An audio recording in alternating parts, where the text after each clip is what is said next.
Good afternoon. Good day. Good day.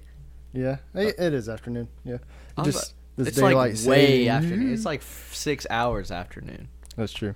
I'm still not used to this time change, so Oh my god, it fucked me up this morning. I'm not gonna lie. yeah. I woke up like, oh, Well, that first night, it was like 1 o'clock before I Uh-huh. went to sleep, uh huh. and then you gotta wake up super early. It's crazy. And then what's it called? You wake up like I left this morning. It's pitch black, 32 degrees. I'm Yep. like, I don't want to leave. Like I'm Nice. surprised I honestly left today. Yeah. Okay. This is a Critically Average Podcast. That's Elijah. Yes. I'm Will. Stitcher, Spotify, iTunes, Castos, at Podcast Average on Twitter, Yep. and Critically Average on Facebook. Okay. If you want to email the show, Critically Average Podcast, at gmail.com, or you can just go to the Facebook page and it's linked there. Cool. Cool. Movie news. Yeah. This week we're going to throw around the format of the show. format a little bit, so all good. Same old good quality content, just in a different order. Okay, movie news. So Disney is supposed to finish their acquisition of Fox this week, Oh. which is pretty sweet. Happy. That doesn't mean they get their stuff. That just means it's finalized, written down, like it's happening. And then I think there's like a year and a half of creative license, I think they call it, where like it's like a transition from one company to another. Okay. Since they have characters that Yeah. are like Dark Phoenix, for example. Like that movie was made before Marvel Yeah. bought or was inquiring about buying Fox. So yeah, that'll be interesting to see how that shakes down. And we probably, like everybody's been saying, we probably won't feel the effects of it till maybe 6, 7, 12 months from now. You know? Yeah. So that just means my in-game post-credit guess is way off, probably. I guess the X-Men See, I don't will know show though, up. because Marvel has done things in cahoots with people Okay. before, That's right? true. Like with Sony, they've been like, "Hey, do you mind?" And When they if use Fox, Spider-Man, is Fox that is at the point where they basically the only two companies they're keeping is Fox News and Fox Sports? I can't remember what the other one is, but they're not. I'm pretty sure it's Fox Sports. And Fox, obviously, like the channel, right? Yeah. But they are basically getting Fox rid of News, all whatever. their other stuff. So maybe they were just like, "Fuck it, do whatever you want, Marvel." You know, we'll see. We'll see. Does- After seeing Captain Marvel, and they didn't really do. Spoiler alert: they didn't really do anything like major, right? Regarding like in-game or future stuff. Regarding getting crazy with the universe, Yeah. which they could have with all the scrolls, but what's it called? So seeing that, I doubt they're gonna do anything. I think they're just gonna do like Black Panther, Captain Marvel, you know what I mean, and the Yeah. other people that are sticking around, Spider-Man, those people, you know, Yeah, until they can finally do. Sebastian Stan. I was talking like X-Men. Yeah. I just think they're gonna like be like, this is the new Avengers. You know what I mean? Like, Yeah. these are the new guys. You know, and then just be done with it. So, yep. But we'll see. I wrote down the same thing twice. That's lit. Oh, guess what? What? Every single week, your critically average movie of the year gets better and better. Oh, Dark Phoenix? Yes. Sweet. There Love was being right. There was a on-set altercation with Sophie Turner and one of the male cast members. Sophie Turner, that's Dark Phoenix, right? Uh-huh. Oh, That's the highest paid actor on that movie. Actress, I guess I should Yeah. say. that's Nice. hilarious. Yeah, she apparently the dude was like, "Fuck this shit, I'm out." Like you know how like they do scenes where you only see Sophie Turner's face, for example, but she's clearly talking to another character. Yeah. And normally that actor will stand in so that you're at least looking at something, right, other than a blank wall. Yeah. Apparently the actor was like, "Fuck it, peace, see you later, dude," and she got pissed. Really? And she couldn't stand it for herself because she said she just didn't feel right about it. So Okay. one of the producers or writers, one of the writers was like, "Bitch, I'll stand in for him." All right. Do you know who God, that movie's was a the train. No, it the didn't walkout? say who the walkout was. It just Huh. says male actor. You know the last time in a movie that happened that I can remember anyway? What's that? Fantastic Fan Four Stick. Oh man, Remember that? Dude, is that a Fox movie? Sony, isn't it? Okay, all right. Oh no, that's Fox. Yeah, that's Fox. Is it? Yeah. Spider-Man's the only Sony property. Oh god, dude. It's gonna be bad. Yep. It's gonna be bad. Yep. That's good for me though. Oh, I it's. like mean, being it's right. producing me like it's producing shit left and right. Yeah. It's just. I think it's literally like I'm trying to equate it to an example, right? It's like I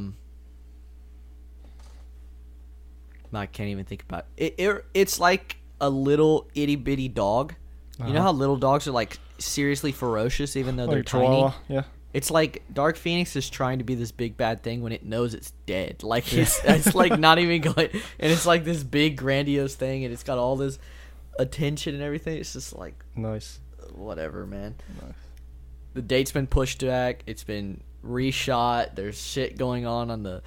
It sounds like Suicide Squad to me. They should just all get tattoos, and because they Oh, made a man. masterpiece, right? That's hilarious. That reminds me, new like images came out for Sonic the Hedgehog. Uh huh. Have you seen it? Uh-uh.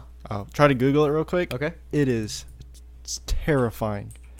So I predicted that to be flop of the year. Yes, I've predicted that to be flop of the year, and I think I might be right in on that as well. Is it the full body Sonic?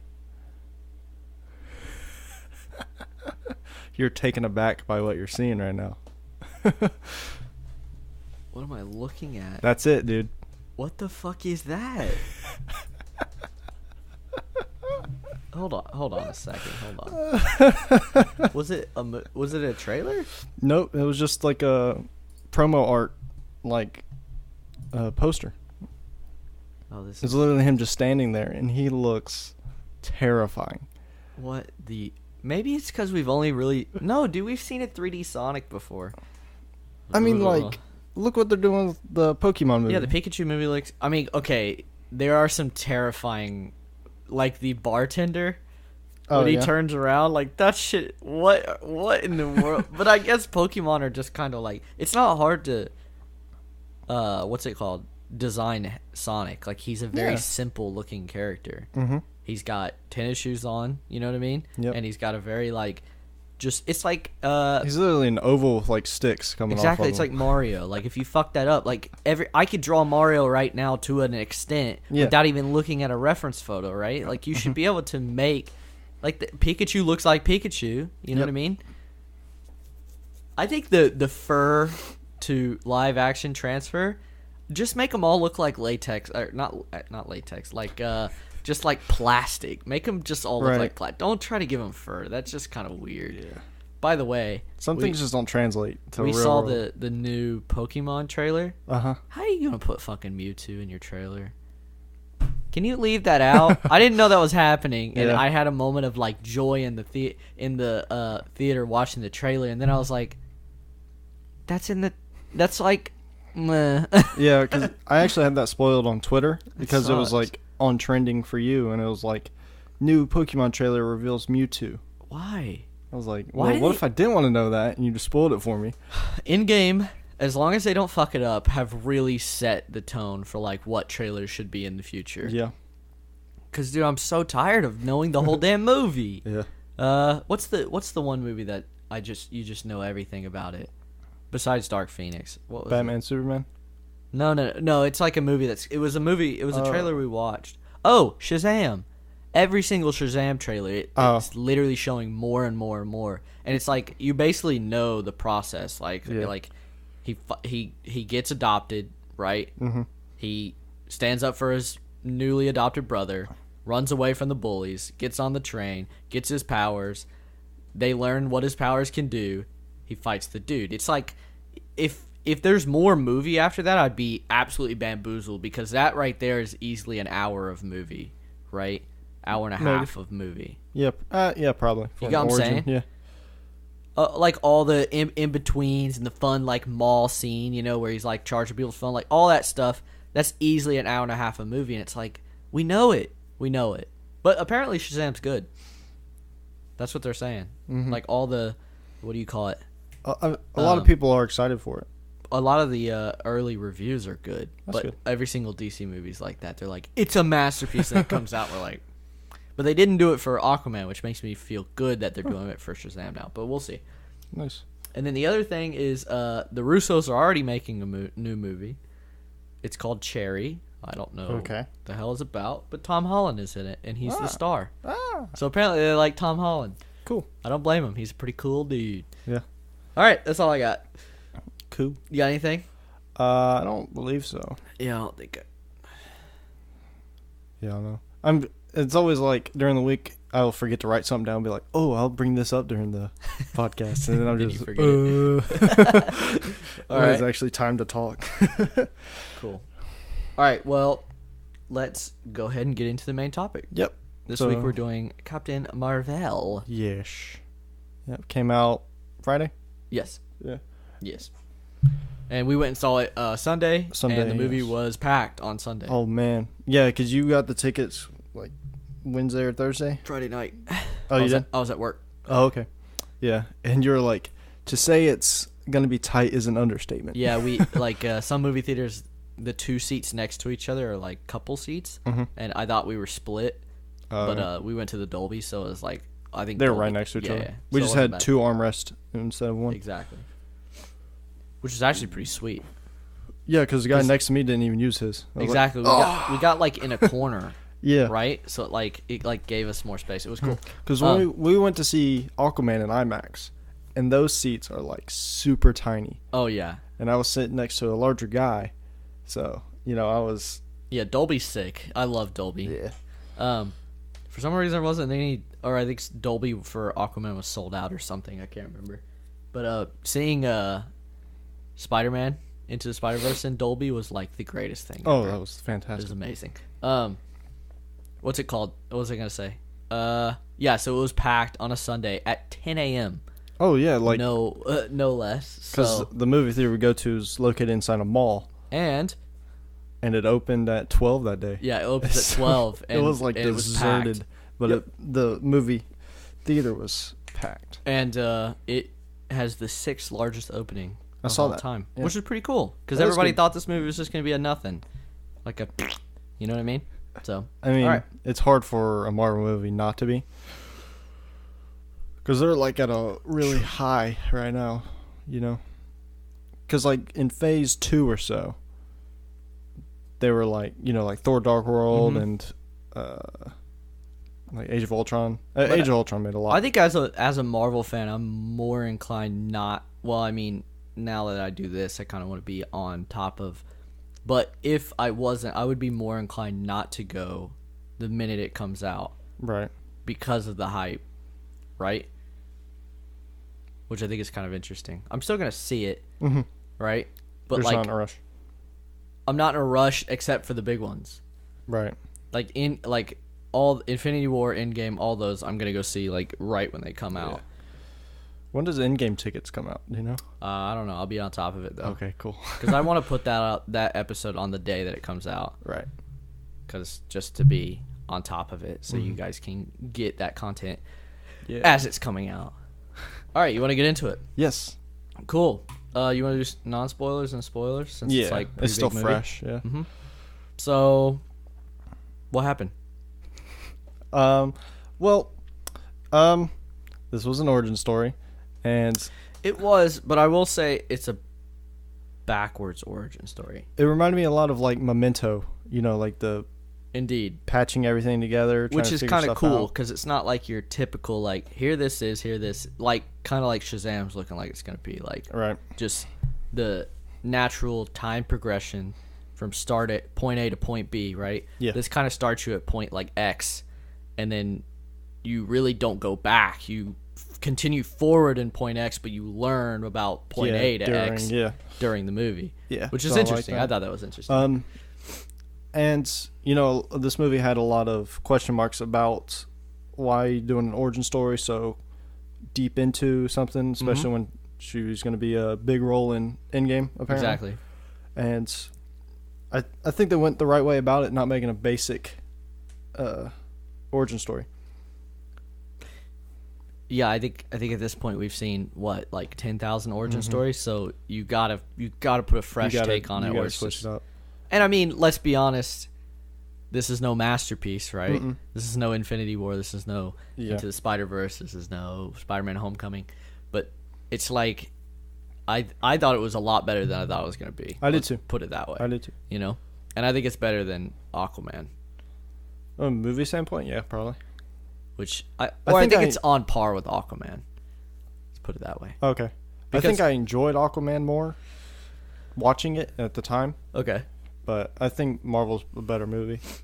Yeah, I think there's more to grab onto in this. Like, there's more interesting stuff going on, but Aquaman was probably more visually fun Yeah. and Well, more, and personally, and yeah, more like it's Aquaman, so. funnier and kind of enjoyable. Whereas this is like, I think there's a lot of good jokes in this, and I think there's a lot of jokes that just I feel like it was half and half for me. Like, some just fell very flat. some of them just didn't land at all. Yeah. Yeah, but that's kind of how Marvel is these days. They're always gonna try to Yeah. implement a joke somewhere, you know. Mhm. And I think, I gotta say, I think Brie Larson's comedic timing is hit or miss. Yeah, because I was thinking this during the movie. It felt like a late night talk show sort of thing. Like, it's where something happens and a reaction to it is supposed to be a joke, and then it's like Yeah. a half-assed reaction from the audience or something. Exactly. But not everything was off the cuff, or I don't know, it felt very scripted at times, like the jokes. Yeah, and then there's the other side where there were actually really good jokes that Yeah. landed. Like, you know what I mean? At the beginning with the whole Kree crew that the show was running with. Yeah, when they were having some they banter, were, that was they good. were super funny. And Ben Mendelsohn's character. Oh, he was great. Yeah. Yeah, he's just funny all around. Mm-hmm. What's his scroll name? Talon. Tarlin. Talos. Talos. That sounds right. I knew sure it hope was so. like Or we're gonna be TAL awkward. later. Ben Mendelsohn. Yeah. Yeah, he was really good in this. Yeah, he was. And there's twists and turns, and there's fun. There is. And it's like a buddy cop movie with freaking Samuel L. Jackson and Brie Larson and or Captain Marvel, and it's super cool. Yeah. And they don't. Oh, I guess that's kind of a spoiler. Never mind. I'll leave that out. The de-aging looked fantastic. Talos. Yeah. The de-aging did look good. It looked so good I didn't even know they de-aged him. I thought they just put some makeup Right. on And him. it was especially hard because we know what he's looked like during that time with like Pulp Fiction and stuff. You know, Which, by the way, this movie gave me some Pulp Fiction vibes.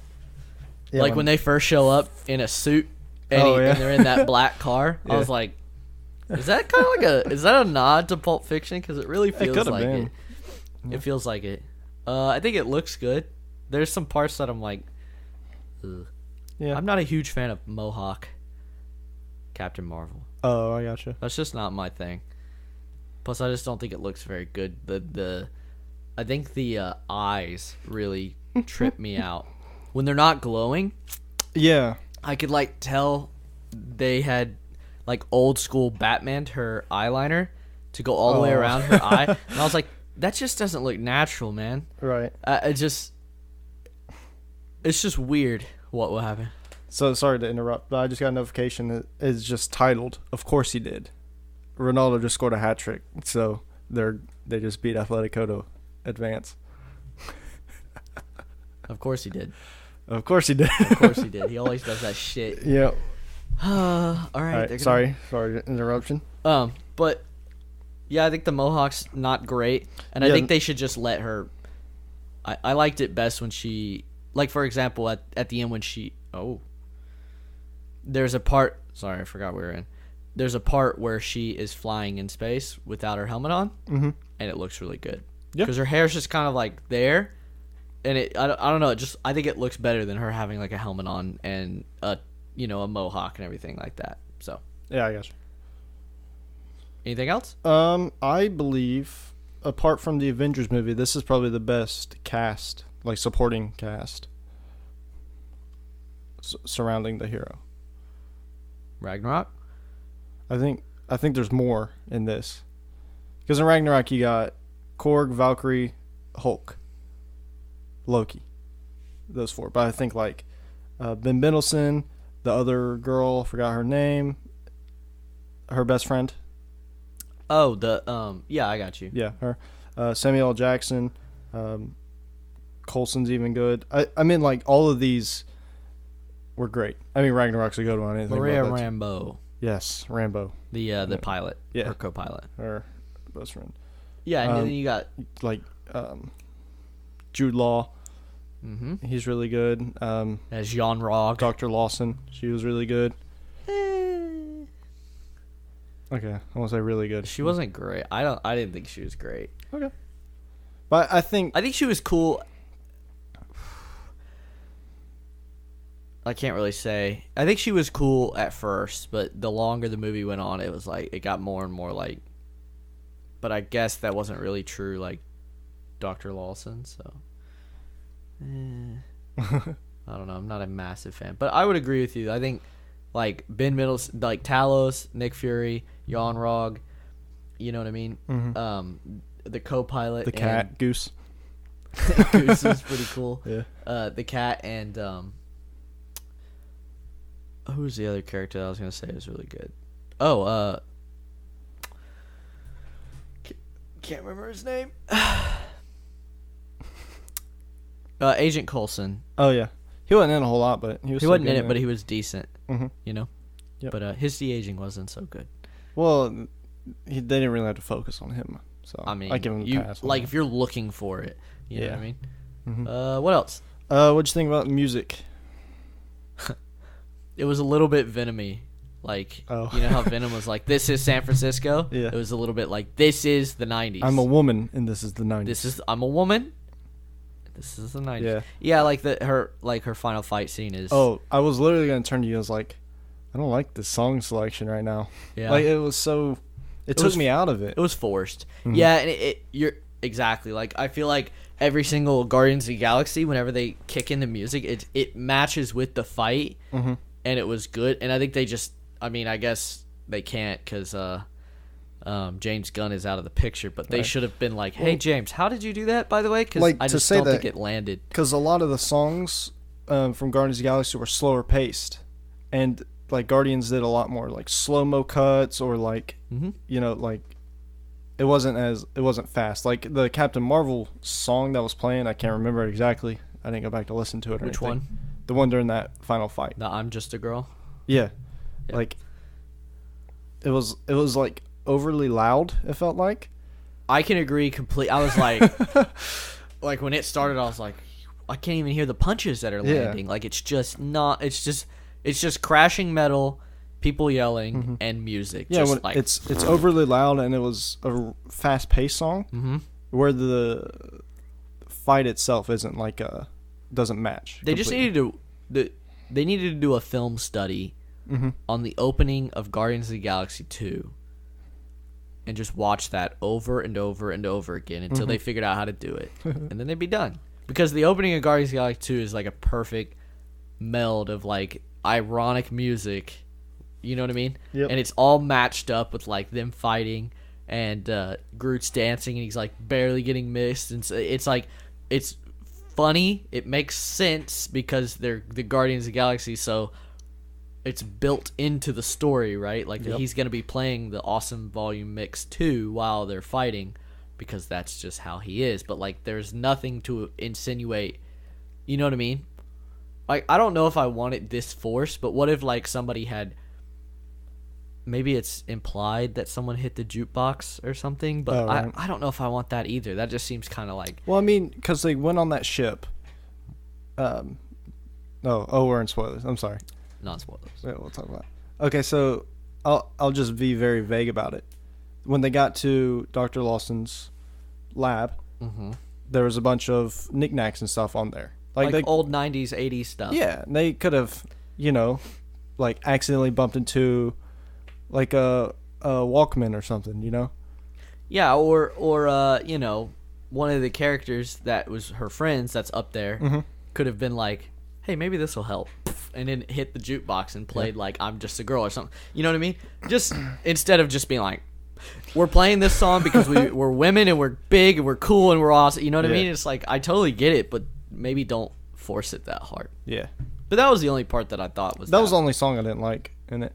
All the other songs were good. It was just very like, this is the 90s, by the way. Just wanted to let you know. This is the 90s. Like, every single time they were driving somewhere, it had some music in the background. And they even referenced the songs during, like, Samuel L. Jackson sings a 90s song. The Miss Marvels or whatever. The Miss Hey Mr. Postman song. Yeah. Right? And it's like, okay, all right, we get it, okay? Yep. But I don't know. It wasn't that bad, but it was kind of distracting at times, for sure. That one for sure was, yeah. Absolutely. All right, you got any other non-spoiler things you want to say? I don't think so. I would go see it. I think even if you're not a Marvel fan, I think it's worth going to see. Yeah, it's interesting. Like a space buddy cop sort of thing. Yeah, it's interesting, and I don't know. I think it has some qualities and some quirks that most Marvel movies don't have. And we'll get more into it in the spoilers because I can't really say what I think are quirky and cool about it right now. Right.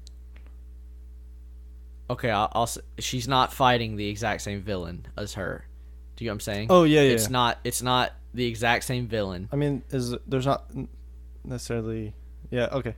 Do you get what I'm saying? Yeah. It's not your normal construct, right? It's not this guy's bad, this guy's good, or these people are bad, these people are good, right? It's like a different construct, and then on top of that, it's like a completely different timeline, and then on top of that, it's like you get to see a different level of confidence in a person, right? Like she thinks she's badass, and she thinks she's super duper cool, which was just...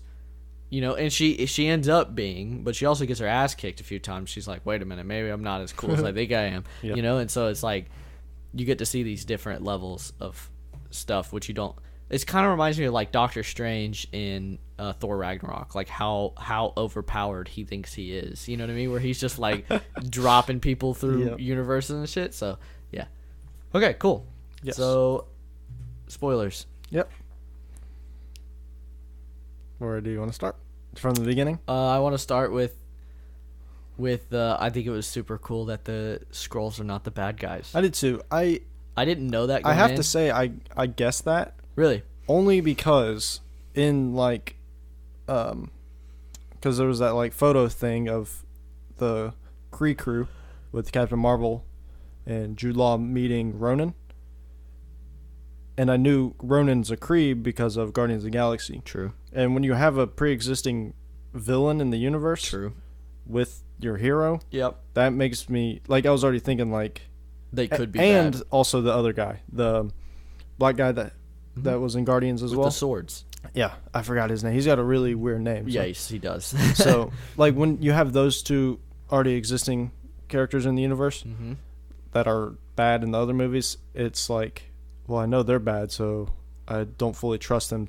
So I knew that going in, or I had a feeling going in.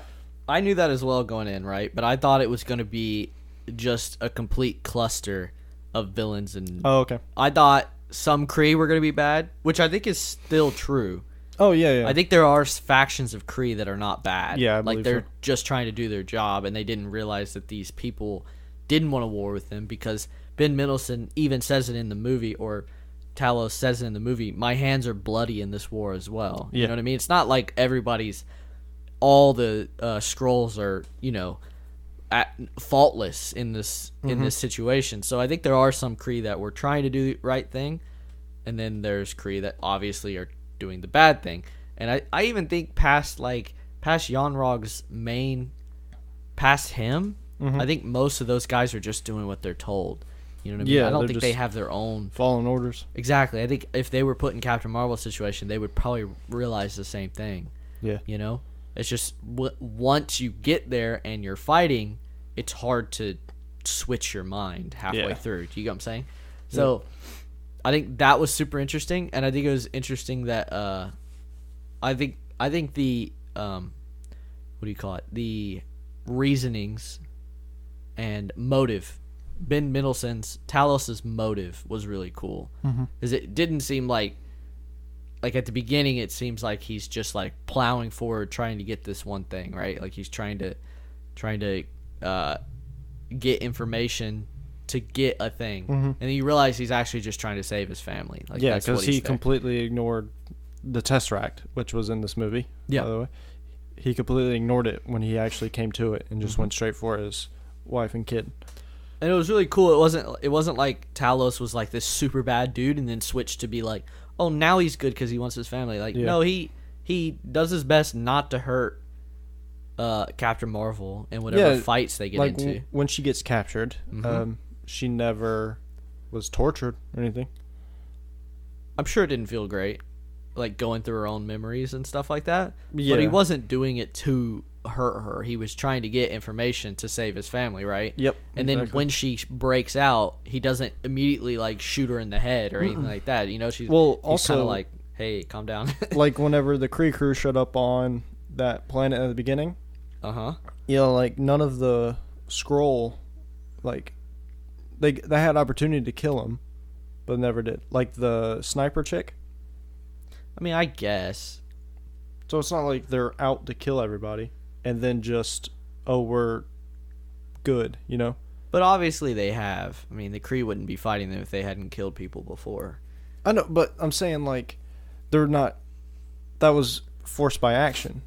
Like, they killed because they had to. Where that guy walked up to the sniper chick and was like, they live there or whatever they're called. They're friendly. I can't remember what he said. Natives? Natives. There you go. They're natives. And he just stands there next to her, and then she sees him. Yep. And then he gets called into action to fight her off. Yep. So it's not like he just walked up and knocked her out or something. Yeah. So it's not like their main, those ones anyway, main mission was to kill. Yeah. So that was a small detail that played on later. Sorry. Talos was really funny. Yeah. Yeah, he was really good. He was really good. The cat was really funny. Yep. Goose. The Flurgan. Yeah, I love how Samuel Jackson's just swinging this cat around and everybody's like, get that shit away from me. Yeah. And we're all like, it's just a cat. I mean, we all knew there was something sinister hiding behind, but it was really funny to see like grown men be like, to like an orange little cat. Yeah, and Tabby. Are you a Flurgan podcast cat? You're asleep. And I thought it was interesting how the cat like knew that who was who and stuff. Yeah, like there's a scene where Samuel Jackson's like, do your thing, come on, do your thing, and he knows it's Talos, so he stops and goes and like pets him, you know what I mean? So that was cool.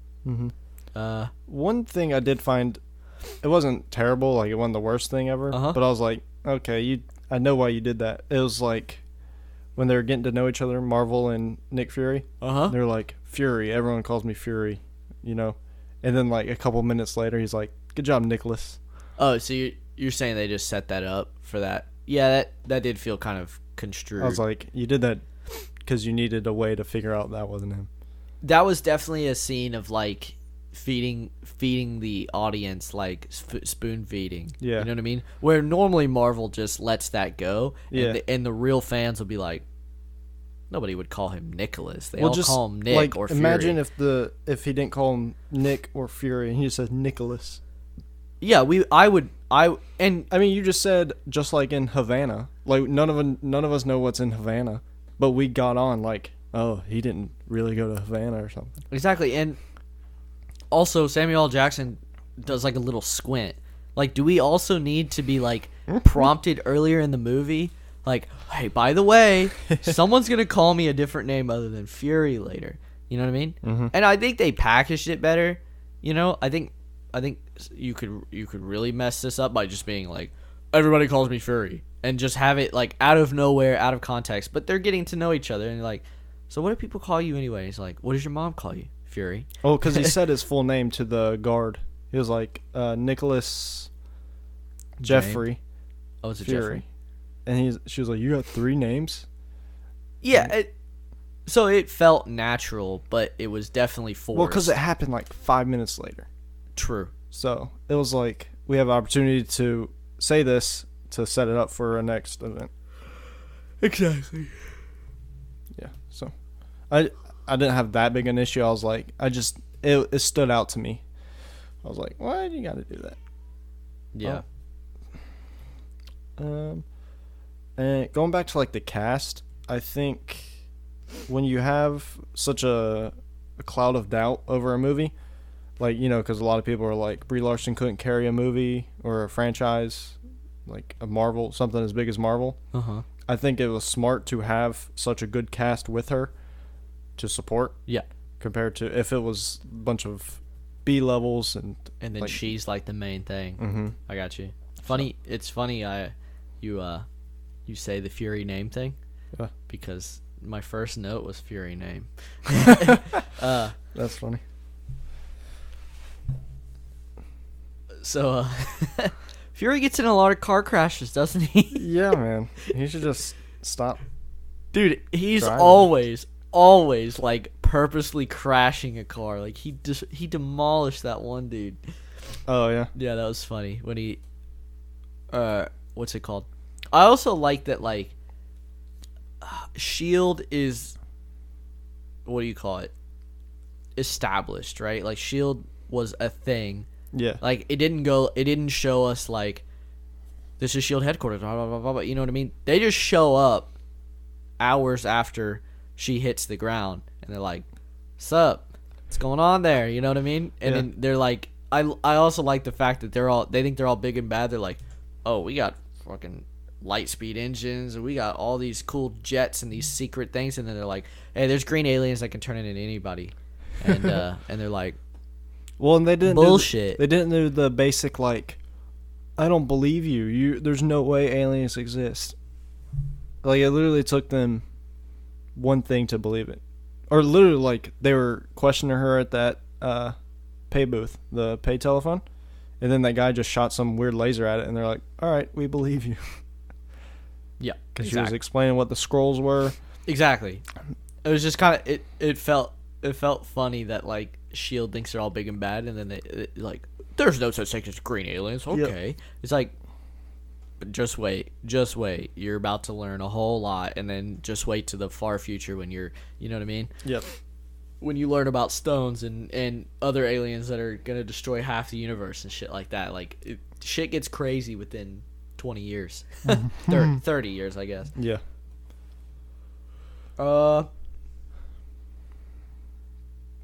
Oh, I thought it was really interesting how, okay, normally like you get Samuel L. Jackson in your movie, right? He's like a high tier actor, yeah. Right? And we've had Samuel L. Jackson in the Marvel Universe for like 10 years now, right? Since 2008. And every single movie he's been in, he's been the head honcho. Yeah. Like even the Avengers, when he shows up, they respect him, right? And I thought it was super cool to see an interesting other side of this, where I think I think Nick Fury respects Captain Marvel in this movie more than the other way around. Like she obviously doesn't because he's not at that high of a level yet, right? He's not director yet. He's just a dude. Yep. He's pretty high tier. But did you notice at one point he's only like a level 3? Yep. You know, and so it's like a shift. So normally you're seeing Nick as this huge power figure, and it's now the other way around, where she shows up and she's running the show. Yeah. And Nick Fury's taking a backseat. Well, he's a desk jockey. Exactly. You know, he's got a desk and everything. And she's like, "Give me your communicator. You can't be trusted with it." Like if you did that to Nick Fury in 18 years, he'd slap you silly. You know what I mean? But like here, he's just a little nobody at this point, kind of. And Coulson is a rookie. He just started. Exactly, right? And Coulson obviously respects Fury a lot. So there's like 3 levels of and it all shifts. And I thought it was just really cool to see a different side of Nick Fury, not him just running the show, being the big bad, you know? Like he's clearly out of his depth in half of this movie. Like he has no idea what he's doing. Exactly. So yeah, I wrote down a note. Speaking of the pager, I wrote down a note for the pager, but then the post-credit scene is just kind of like, oh, it answered it for you. Yeah. What do you think about how he lost his eye? He didn't lose it, but it's. I think it was better. Okay, I knew it was coming, right? Because everybody was like, I mean, anything these days, you can't get away from information. Like, if you just try to entertain yourself, you're going to figure out stuff that you shouldn't have known, right? So, like, in entertaining myself, listening to podcasts, they're like, oh, yeah, the cat's probably going to scratch his eye out because that's a thing. Da, da, da, da. You know what I mean? I'm like, great. And everybody's talking about this cat. Like, the cat. And all the trailers are like, look at this cat. Look, you know? It's like he's in the poster for the movie. Exactly, right? So. And so it's like, we knew it was coming. I thought the one cool thing about the eye scratch thing is he gets his eye scratched and he's like, oh, it's nothing. You know what I mean? And then both of the scrolls are like, oh, God. No, it's not nothing, dude. So I thought that was cool. Because a cat scratch, you wouldn't lose your eye. You know what I mean? No matter if he's a Flurgan or not. No, like, I mean, I've been scratched enough by him. Exactly. You won't lose your eye. Yeah. And it'll hurt like hell. But I thought it was shitty the way it happened. Like, he's just kind of holding it in the airplane, like, all happy, and the cat just, like, you know what I mean? I kind of wanted it to be, like, I don't know, like a different situation, you know? Plus, the fact that he was like, I trusted somebody once and he scratched my eye out. Yeah. Like, you're talking about a damn cat. You trusted the cat? I was expecting it to be like an actual human or a scroll turned into somebody else. And it scratched. It didn't hit the beat that I wanted it to, really. Yeah. Especially for a dude that is kind of famous for not having an eye. You know? Mm-hmm. I thought it was super cool seeing Samuel Jackson like really love on cats, though. Yeah, he was like, "Oh, it was very like humanizing because he's always this like distant ghost figure almost." Yeah. This like, just like no fun, all business kind of guy, right? It was kind of cool to see him just be like, cool, you know? Yeah. What'd you think about the? I know we're kind of jumping to the end here, and we'll go back and like, but what'd you think about the Avengers thing? The Avenger tie-in. I liked it. Like how the name came about. Mm-hmm. I thought it was super cool that they didn't say Captain Marvel. Yeah, because they're like Marvel. Marvel sounds better, and and I'm glad she wasn't like, or he wasn't like, Captain. You should be called Captain Marvel. Like I'd be like, right? Or they like, alluded to it without saying it. You know? I like honestly, if I would have predicted, I would have been like, Nick Fury would have said, so, what are you going to go by now? Because she did have this, she was called by two different names. You know, Carol Danvers and Veers. Yeah. You know, she's like, so what are you going to go by? Or what should I call you? Or something. And be like, or if Nick Fury was like, what about like Miss Marvel? She's like, I like Captain. That would be bad. You just put your hands on your hip, by the way, which just would have been awful. Captain. And then it roll credits. So. What was I gonna say? Do you know is Veers her name in like the comics? Yeah. Yeah. So it is? Mm-hmm. Damn it. Why? I was hoping that was a Star Wars reference. Why? What's Veers? Captain Veers, and Captain Veers is a... Well, yeah, because her name's Carol Danvers, and Danvers is Danvers. I got that. Oh, okay. I got that part, but I was wondering if it is in the comics. Like, oh, well, it could be. I don't know about the comic origin. Oh, maybe it is like a little reference. I don't know. Could be, but they kept saying it. It sounded like they were saying fierce at times. Me too. And I got confused. I was like, "What the? Why are you calling her fierce?" Also, like the fight scene, I thought his name was Veers. Oh yeah. And then because he kept saying Veers, you need to, or she called herself in third person at one point. She said, "I'm Veers" or something like that, and I didn't hear the "I'm" part. I don't remember, but I heard Veers, and it came out of her face, and I'm like, "Why?" Her face. I think she was trying to say like, but I'm Veers now. Do you get what I'm saying? Because she lost her memory, right? And they gave her a new name.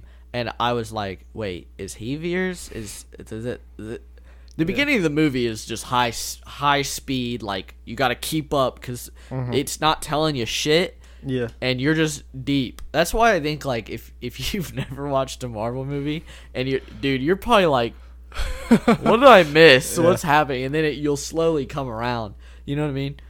But like those first 15 minutes, they don't tell you anything. They're just, oh, I'm fine with it. But they don't tell you anything, and it's just, phew, you know what I mean? 100 miles per hour. Like, good luck. Mm-hmm. Keep up. I want to mention, I think probably the best two scenes in the movie Okay. were the memory time when she was upside down in that. Yeah, that was cool. Device. Seeing her fight without her. Oh, well, yeah, that whole scene in general after, like when they're hacking her Oh, memories yeah, and stuff, yeah. That and was they cool. can just control it, whatever. Like they're like, look at the look at the coordinates, look at the coordinates, and I she's also like like trying to fight it, but she can't. And then she gets shot out, and they're like, no, get They're back like, in there. bring her back, and just right back in. She, pulled the evac thing. Yeah, that was super cool. Yeah, and then when she breaks out, and she has those things on her fist, and she has to punch out of them. That's really cool. Yep. Did you like the Skrulls transformation? Like the actual like physically changing. Yeah. Yeah.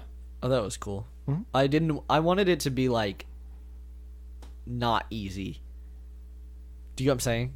Oh, like it just Because I switch. in the comics, not all Skrulls can change. It's like it's Well, he it's said like, Ben Mendelsohn said it takes practice, and I'm glad and they skill. did that, right? It takes practice, and you have to like focus to get the actual right. You know what I mean? And I love that scene where they're like, "Can you turn into a filing cabinet?" He's like, Venus "Why? flytrap, $50. Why the hell would I turn into a filing cabinet?" Yeah. It's like, yeah, Like Venus flytrap. I'll give you $50 right now. That's funny. yeah, Yeah, that was cool. that was good. I don't know about you, but like Yonrog, I knew from the beginning. I didn't know that there was gonna be a swap with enemies, because I knew that there was gonna be some weird villain, but I didn't know the Skrulls were gonna be the good guys, because notoriously Skrulls have been bad and good. Actually, there's kind of like a back and forth. But I thought the Skrulls were gonna infiltrate, and then there was gonna be this big conspiracy, right? And what's it called? And they definitely didn't do that. They didn't do that at all. Yeah, Like, I mean, maybe, and but there's they a didn't. small chance, but it looks like they didn't. If they were going to do that, this would have been the movie that they planted it, right? And they didn't even plant the seed that the Skrulls are still trying to infiltrate Earth, politics or anything like that, right? Yeah. And or Shield or Hydra for that matter, you know? But like I said, like that wasn't really their mission. They were never No, there it to wasn't. They were never there to take over Earth. Mm-mm. They were there just to get They were Dr. just Lawson's running, lab. basically, trying not to die. Like they said, they're trying to get far enough away. That's why they wanted the light speed engine, which, Yeah. by the way, is the Tesseract, Yes. not a light speed engine. Well, it Pretty was powered sick, by it. Pretty sick that a human. Oh, never mind. She's not a human. She's a Kree. She was human. Doctor, what's her face? Oh, Lawson? Yeah. Oh, yeah, made she it- was. I thought you were made talking this- about Miss Captain Marvel. No. Dr. Lawson made the light speed engine, and she's not human. Well, humans still suck. Sorry. Yeah. What was I saying about the Skrulls? Oh, Yonrog, his character, I don't know what it is about him, but like, if you're gonna do this bait and switch thing, right? Yeah. Don't make him seem like a villain from the beginning. Yeah, Just he was always the way, a dick. the way he carried himself and the way he spoke to other humans, you're like, yeah, Well, he's a villain. He's a douchebag. Because when Like, they were having when the Kree crew were having their banterous talk at the beginning, he like shut it down immediately. yeah, he just walked in and He was everybody's always like, a dick. I was like, oh, in the fight, he's like easily beating her, and he's like, you got to control your emotions. I'm like, Yeah. okay, like, can you not just have a little bit of fun, right? I did love the shit at the end. I was like, I swear to God, if she just punches this dude and beats him now, when like 15 minutes earlier or actually like an hour and a half earlier in the movie, she was getting her literal ass kicked. Like, she couldn't do shit to this guy. It was easy. And they're just going to punch up, and now she's going to beat him because she's a big bad woman now? Yeah. Nah, I was super glad that she was just like, don't need to prove myself. Bye, bitch. Yep. Which was good because I feel like when they're about to square off for the last time, he's like, I'm so proud of you.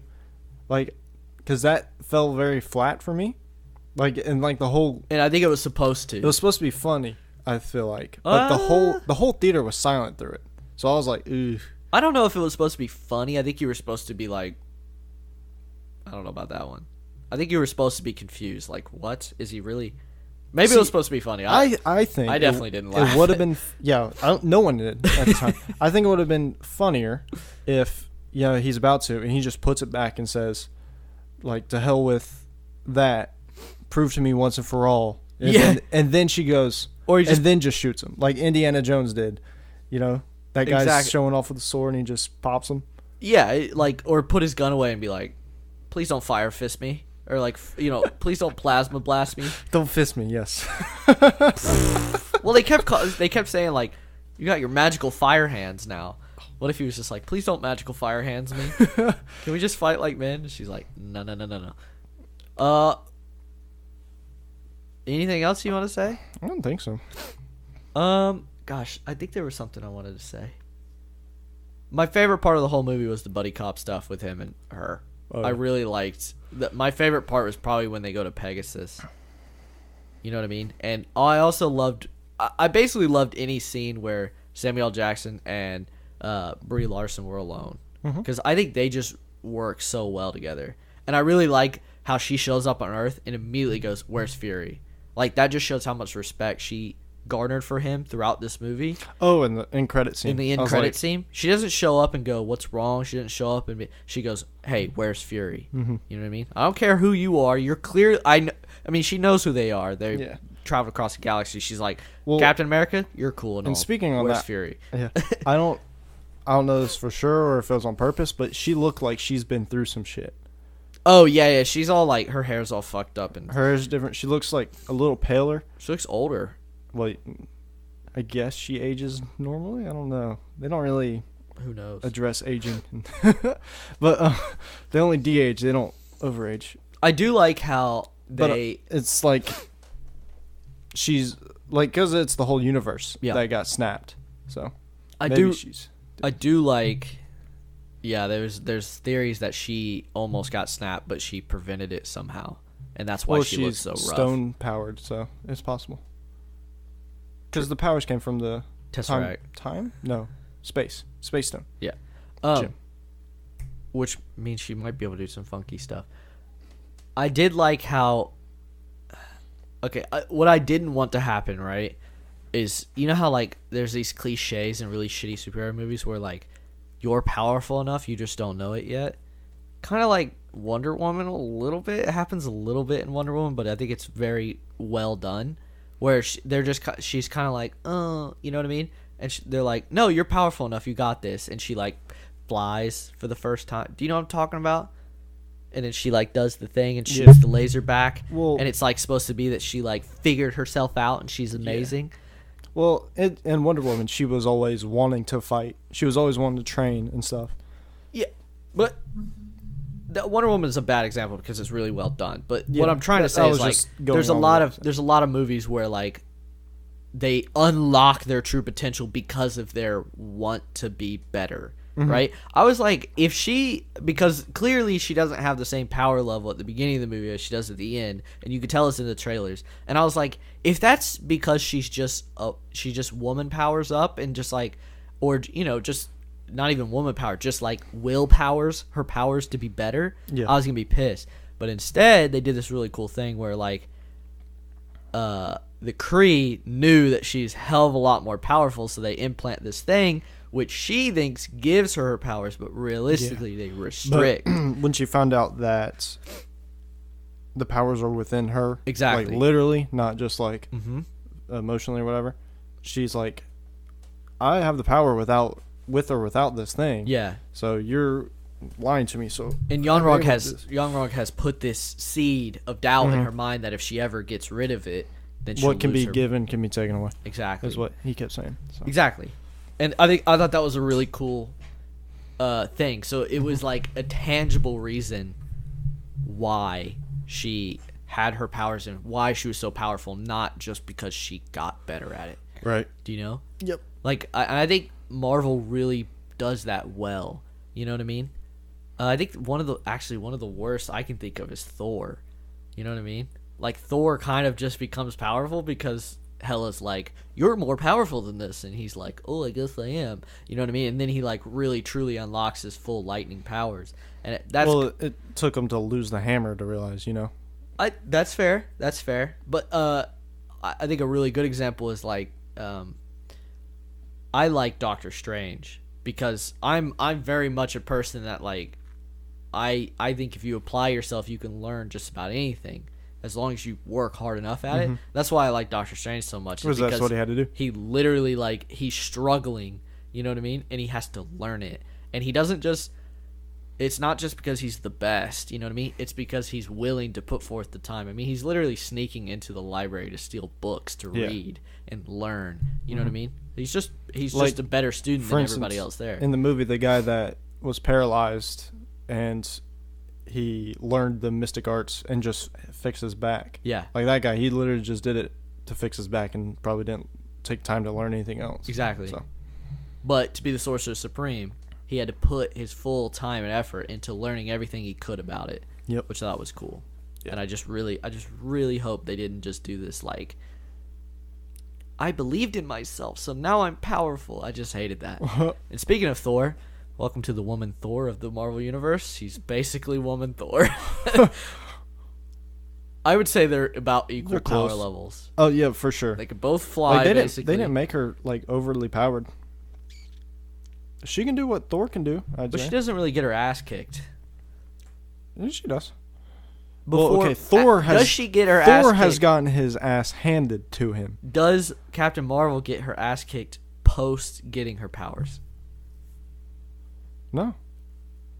But she hasn't fought anybody stronger or equal. You're right. She's fighting a bunch of bitches. I'm really hoping. Powerless bitches. Yes. I'm really hoping she shows up and Thanos just fucking pummels her. Just like absolutely. Because, well, we know this isn't going to happen. The Russos are not this dumb, right? She's not going to show up and fix everything like that. She's not going to reverse snap and fix everything. But I want her to show up and the Avengers be like, it's a beacon of hope, and then they just get pummeled again, and then they have to rebuild again and try to fix this whole problem. You know what I mean?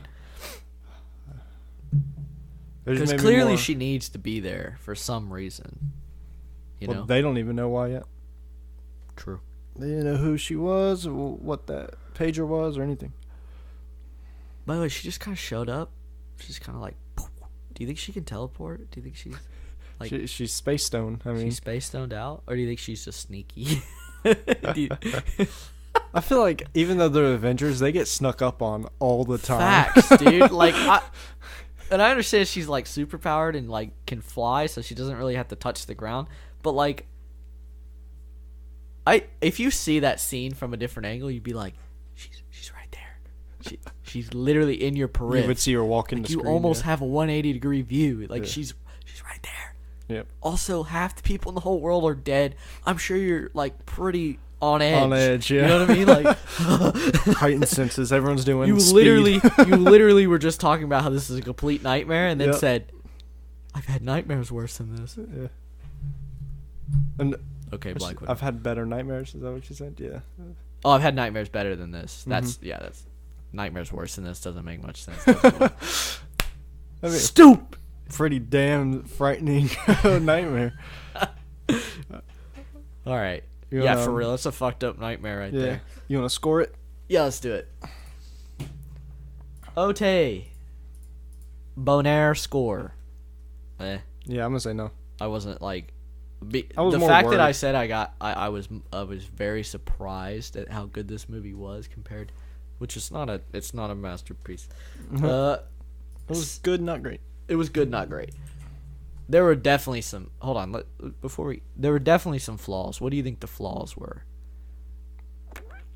I would say pacing, jokes, dialogue. There was a few Aquaman eye roll dialogue. The one that really got me was when like she figures out that Yon-Rogg lied to her, and she walks outside all like angry or not angry, like emotional. And then her co-pilot just walks out and just like... Rambo.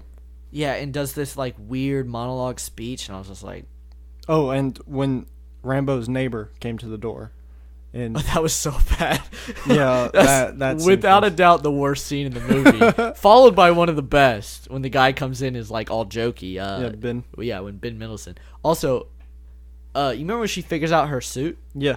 She figured out the color of her suit. I like the way she figures out, and I like how she can change it just like on a whim. Yeah. There were definitely some suit color combinations that are 10 times better than the one she picked. I get why. That green and white, and that black and gold were both fucking fire. I was like, why is she not that? Those are dope. If I was a movie director and like, all right, so we're gonna have her change colors of the suit until she finds the red and gold. So don't do ones that look better than red. Exactly. And gold. Do like the neon one. You know the neon joke one. Yeah. And then do like pink and gold, where you're just like, ooh. Or honestly, I would not have been surprised if they did like a pride flag. That would have been funny. Just like all with the rainbow colors. I honestly could have. Yeah, I mean they're in talks about like they want a gay superhero. Which, by the way, just naturally bring in a superhero. Don't be like, we need an LGBTQ superhero. Like, you're on a crusade at that point. Just naturally bring one in and be like, hey, by the way, he's LGBTQ. You know what I'm saying? Yeah. I don't know. Well, I mean, technically, Scarlet Witch, you could say she's in love with a robot. He's not. I'm sure that falls in one of the letters. It seems so crusade-y. Like we have to get behind the movement. You know what I mean? I'm just like, just let it happen naturally. If you want to bring in a character and he happens to be that way, don't like frame it as like we're doing it to. Okay, but yeah, totally. Like that green and white suit was dope, and the black and gold was fire, without a doubt. And then there were some bad ones. Don't get me wrong. Yeah. Okay. Did she do a Captain America one at one point? Was she kind of like blue, white, and? I don't think so. Okay, not that I remember. Never mind. Cinematography. It looked good. Better than 50. You know what? What? It's better than A Star Is Born, and that got an Oscar nominated. So moving on. Rewatchability. Nah. I was gonna say this about this movie. I kind of like these in between Marvel movies. Yeah.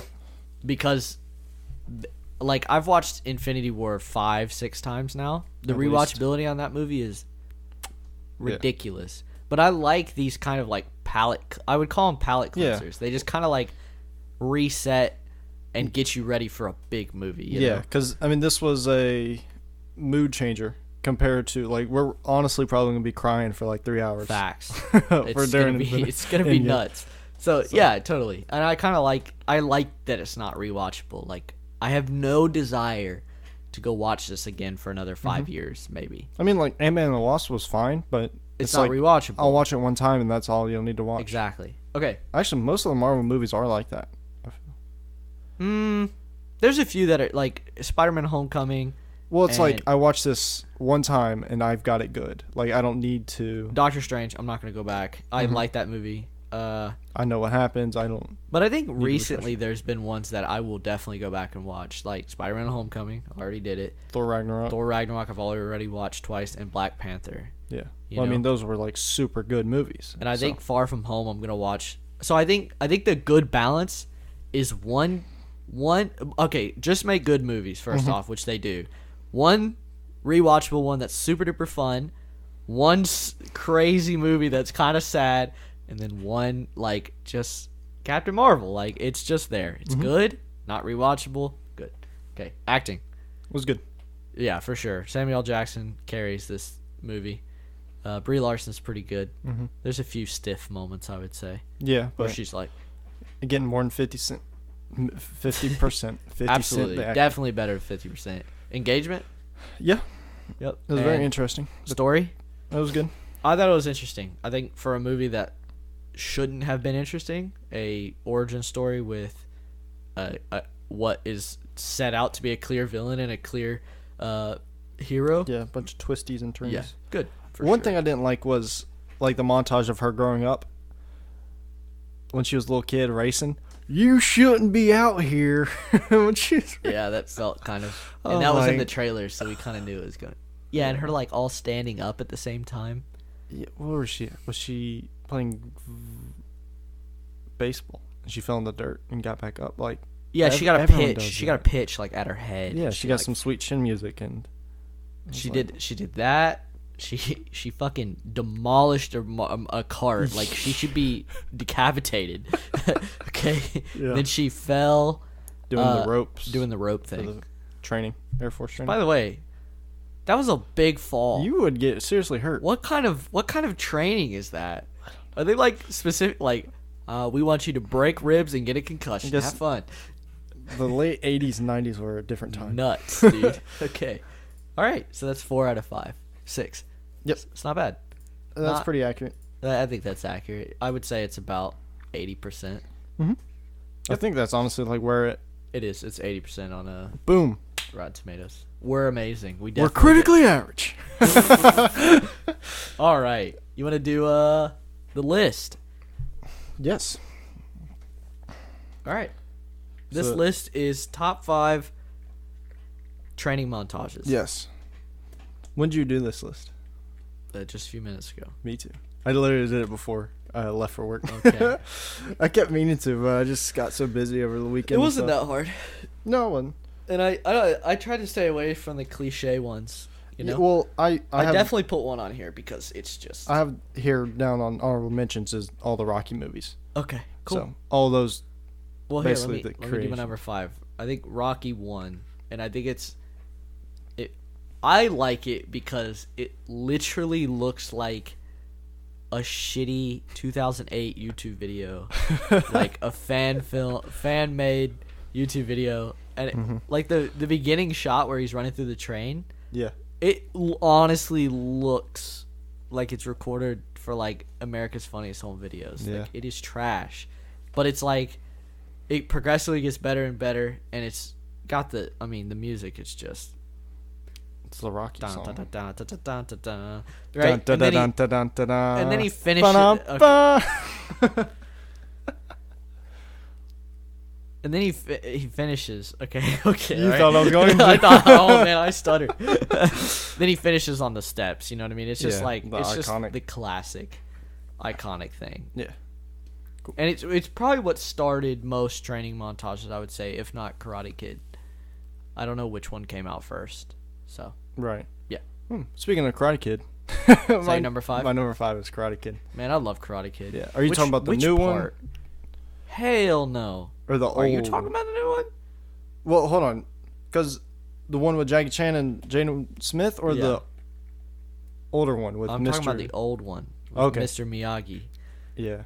and I don't know the kid's name. See, the one I have down is from the old one, the original one, Mm-hmm. where he's fighting each member of Cobra Kai, Mm-hmm. and like the final thing, like it's a montage of him Of fighting. of fighting, Yeah. of him beating them all. I one also by love one. the boat scene, yeah, which isn't really part of the montage, but it's like a scene about training. yeah, It's super cool. I love Yeah. it.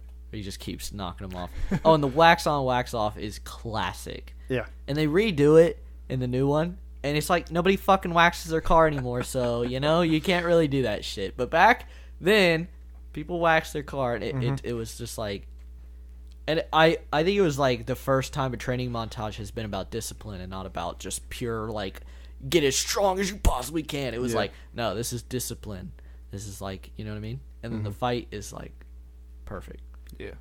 I love that movie. That's a really good movie. Oh, is it on your I don't bucket know if it list is. movie? I don't know if it is. There's too many movies to criminal. check right now. But I bet there's some movies on there you could easily take off. I can't see them from here, but what is that? Why is Squidward on there? 4 rows down, second over. 4 rows. Second over. What is that? 4 rows. Down, 2 over. It looks like Squidward. It's The Lion King. I see it now. Where the fuck do you see Squidward? So facing left. Wow, You see? That's so weird. Sorry, this means nothing to you guys right now. I know. I have a giant poster with 100 movies, and it's like a lottery ticket thing bucket where list. you scratch off. So, Oh, okay. So after you complete a movie, you scratch off with a little coin, and it's got a little minimalist idea of what the movie looks like. So he thought the Lion It's King. looked like- Mufasa or but Simba. from a distance, you could see Squidward's head in it. But it's red, so. Hey man, I don't know. But yeah, that one has some interesting. Okay. Little Miss Sunshine. I don't really know. Yeah, why'd that one have to be? I don't know if it's top 100. It's bucket list. It's not the best movies of all time. So true. someone somewhere is like, this is the ones that I want people to watch. So, but I think it's cool. I think most of it on there is pretty good. Cool. So okay, my number 4 is Iron Man. It's not really a training montage. It's more of a building and engineering montage. The cave one? No. Or the original suit? The original suit when he's trying to get it working, and he like flies into his hot rod and like gets sprayed down, and then he finally gets it working and starts flying around the city and everything. I love that, and I as like a budding engineer myself, I just think it's super cool that he's just down in his garage fucking playing with stuff until it works. You know what I mean? And yeah, I love that scene, and it's got the Iron Man theme. You know, dun, dun, dun, dun. It's like perfect. Yeah. So yeah. Cool. My number 4, I have Southpaw. I can't remember. So it's before the final fight. You know, he's fighting the guy that basically got his wife killed. Yeah. You know, so and it's him having to like relearn because his trainer wants him to switch up his style. So it's him having to relearn everything. I need to go rewatch that movie. I love some Jake Gyllenhaal. I know you some do. Shaved, buff Jake Gyllenhaal. Buff is an understatement. Dude, he's like weirdly ripped in that. It's like doesn't look natural. Yeah. Maybe that's what happens when you get really skinny and then get really buffed right after it. Right. It's like you just put on pure lean muscle instead of like fattening up and then muscling. I don't know. Yeah. Because he's like naturally that size, not like muscle wise, but like the body size almost. And then he just added muscle to what he already like had on him and weighed. Jake Gyllenhaal blows my mind. He literally he goes from like Nightcrawler, right, where he's like a super awkward weird guy, but in super like he lost a bunch of weight and he's all weird, to like Zodiac where he's like a nerd, right, but he's like a full grown adult and everything, to like Prisoners where he's like this grungy cop that, you know what I mean, it's like super cool, to like Southpaw where he's like a tatted Eminem type, like fucking will beat your ass. Speaking of Eminem, Phenomenal by Eminem was the song playing. Good song. Yeah, crazy. Okay, my number 3, and you gotta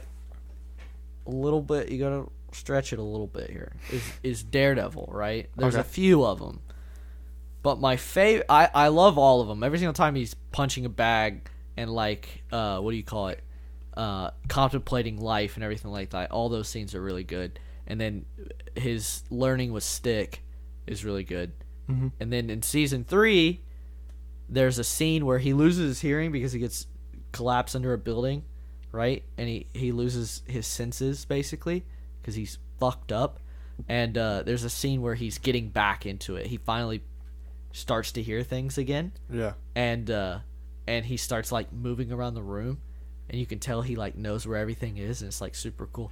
And yeah, he starts learning, and it's I think it's an interesting one because most training montages are just like pure human power, like just going nuts. And this one, he like starts to get like that, and he throws up a kick, and he just collapses because he's like, ow, like I should not have done that. I still have a broken back. Yeah. So yeah, interesting, cool, and a little different from all the rest. Yeah, that's cool.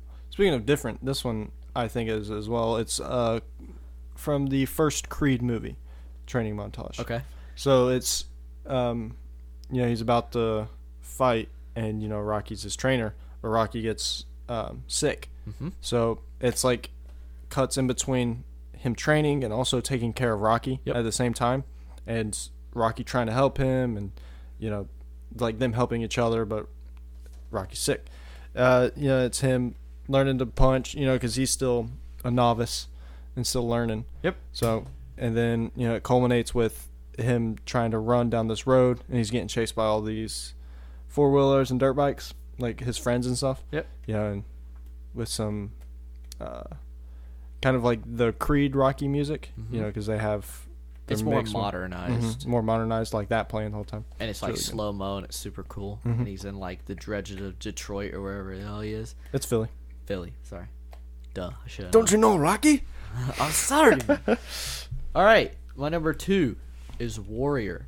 I like I love the training scenes with both of the brothers. Yeah. You know what I mean? Because you just get to see how different they are. You know what I mean? Yeah. Like one is like a very... Well, one shouldn't have been there in the first place. Exactly. One is like a very normal MMA fighter, you know what I mean? And then the other one is just getting trained by his dad, just like waking up at 4 a.m. and driving next to him in a car, like, this is what we're doing. Or just kind of reminds me of Creed 2, the Russian. Yeah. You know what I mean? They're just brutal. Like, nothing special, no special gyms, just punching like a brick wall out the backyard, you know what I mean? Like, fucking nuts. And then you got the other guy, the teacher brother. Michael? What's his actor's name? Oh. Ewan McGregor? No. I'm a bot. That's not. Dude, I know his name. Like, I do too. every It's other on the day tip of the my week. tongue.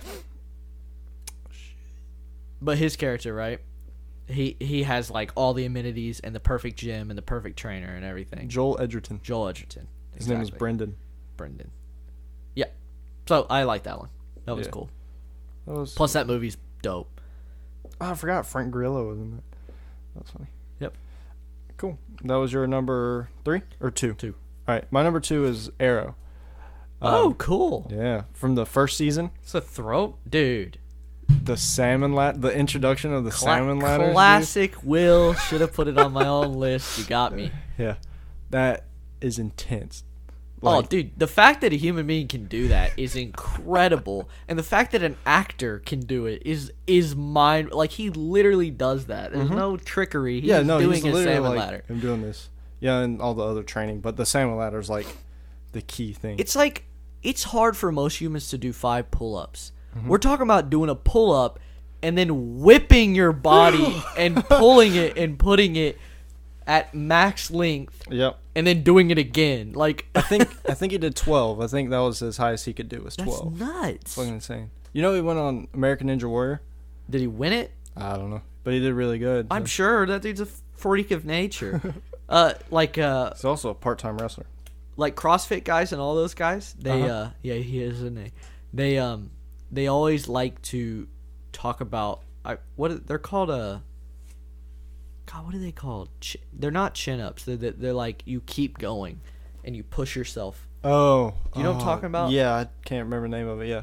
But there's some kind of pull-up, right, where you basically bring your whole head above, and then you switch your grip, and then you push down until your waist is about to the bar.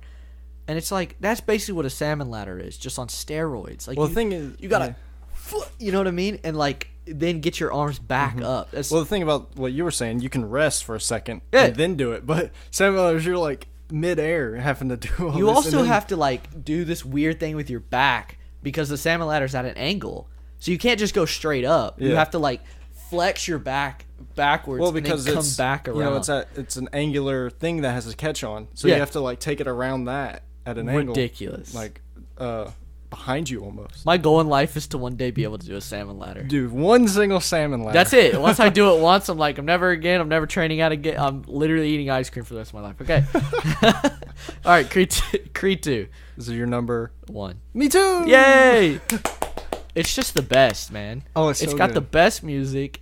It's like in the middle of a desert, which Yeah. makes it so much cooler because it's like, you know, he had everything the first fight. Well, he said, well, if you got to go back to hell, might as well get used to it. Yeah, exactly. So he puts him in like where prisoners are freaking training. Yeah, he said, because I rewatched that scene today, and it was like, this is where fighters go to like start over, get reborn. Yep.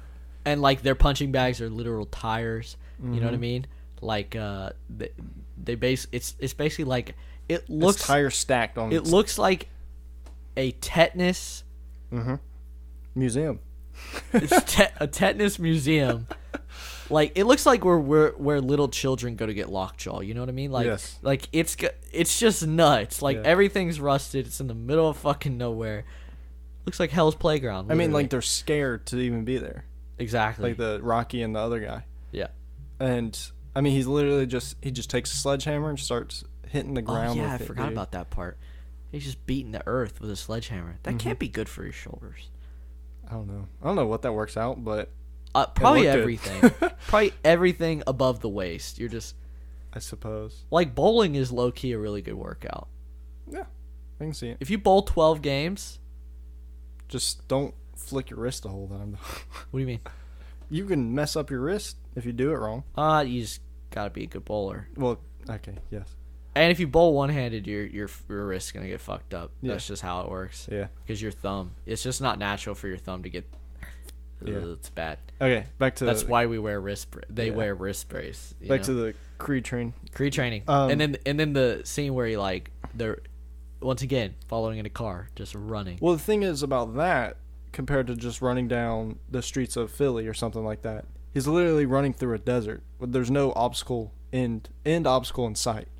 Yeah, there's no finish line. There's no finish line. This reminds me of like my dad used to run cross country when he was in high school, and he lived in Indiana, right?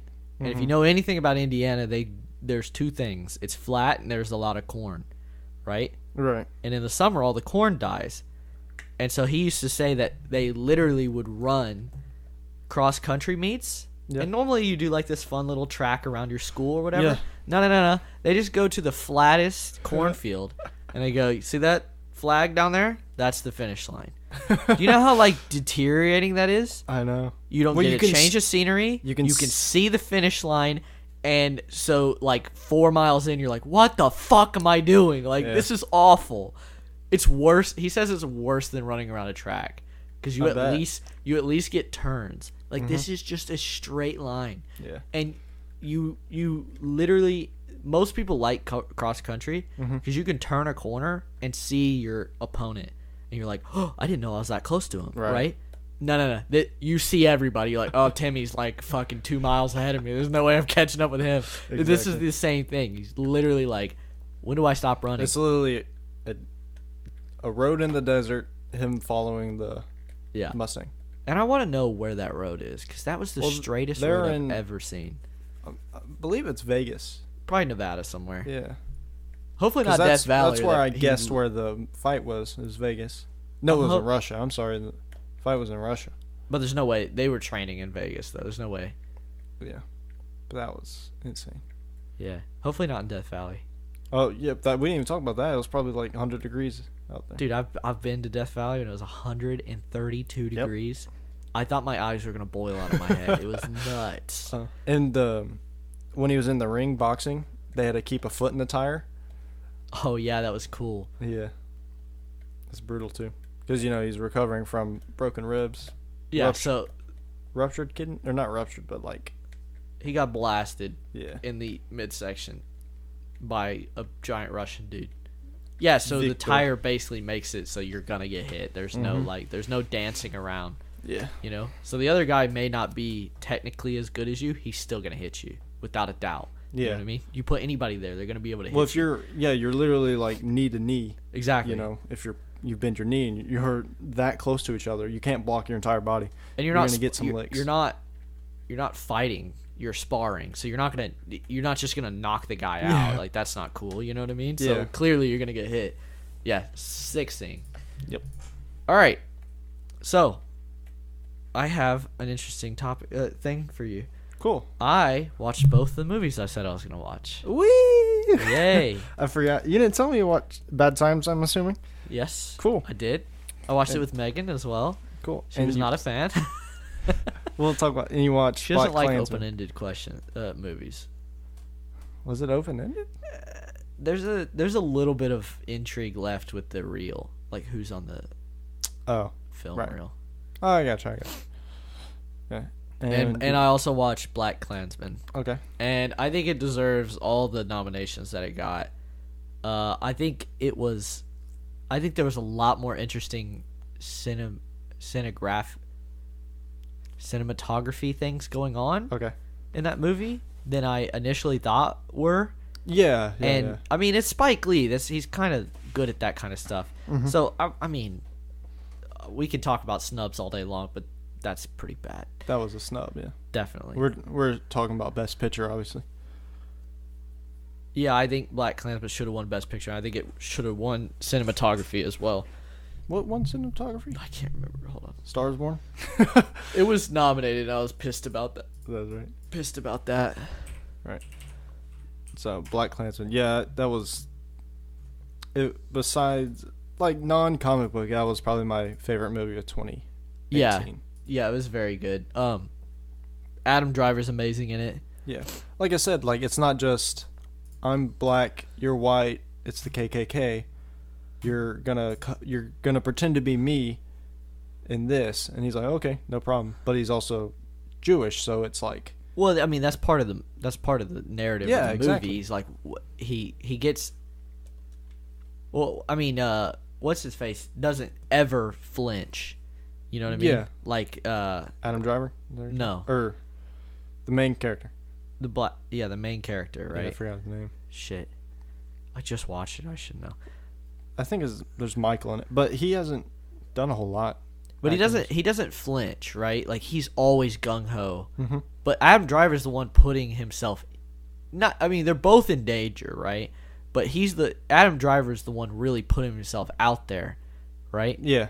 And so when Adam Driver gets threatened by this guy, he wants to take a step back, but the main character uses it as a way to like, look, dude, you have skin in this game as well. Like you're Jewish, and the guy is literally persecuting you, saying you're Jewish constantly. Like, don't you want to fight for this? Like, exactly. And I love the fact that he's like, it's not a crusade. Like, it is.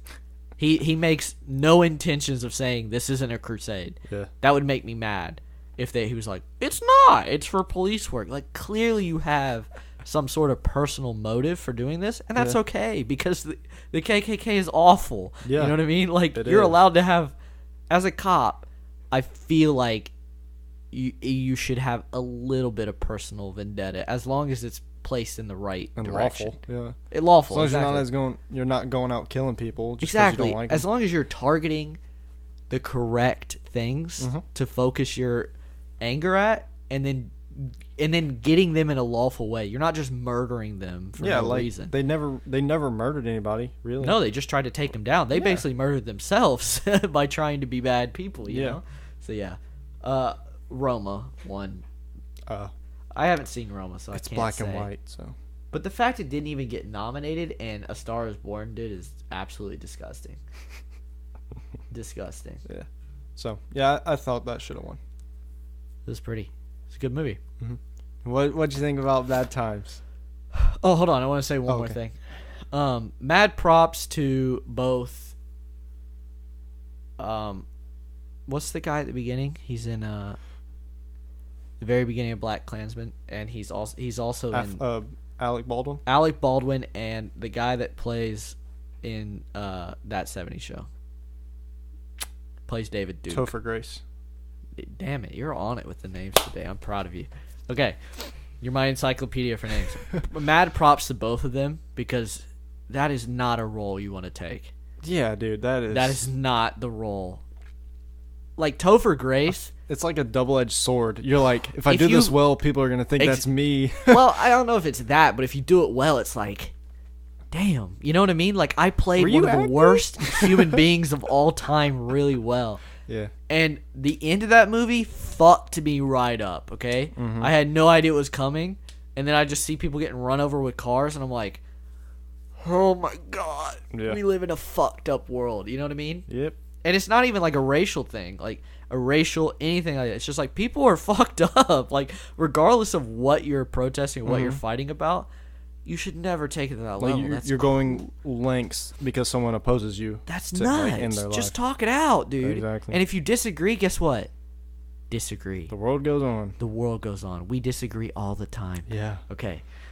Bad Times at El Royale. I loved it. Oh. I thought it was very good. It wasn't a masterpiece. It's Oh, not no in my way. top 15, but it was fun, and it was intriguing, and it was a good watch. Mm-hmm. And I think they disgustingly underused Ron Swanson. I mean, they used him for like 2 seconds, dude. Did you Ron even know he was Swanson? in it? I think so.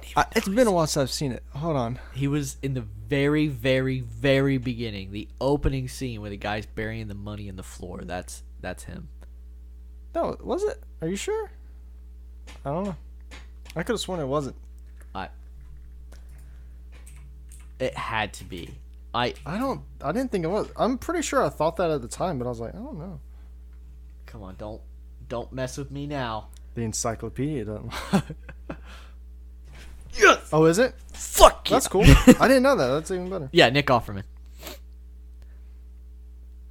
because he walks up to the mirror, air quotes. If you've seen this movie, you know why. Yeah. And I was like, he kept getting closer, and I was like, Megan, I think that's Ron Swanson. Yeah, I think that's Ron Swanson. And I was like, oh, Nick Offerman is in this movie. Why didn't Elijah tell me Nick Offerman's in this movie? Because he's in it for 2 seconds, and then he died. The one thing I will say, I didn't like the scene where Chris Hemsworth is like a deity, where like he's got his cult. Them two fight and stuff. Yeah, the 2 girls. Yeah. And it wasn't because it was a bad scene. It was just really unnerving. You know what I mean? Yeah. It was like watching Charlie Manson in his like doing his thing, and I just don't like that. Well, I mean, we've never seen Chris Hemsworth in a role like that. Oh, really. It was really unnerving seeing him. Dude, this movie it's very, what do you call it? It's very kind of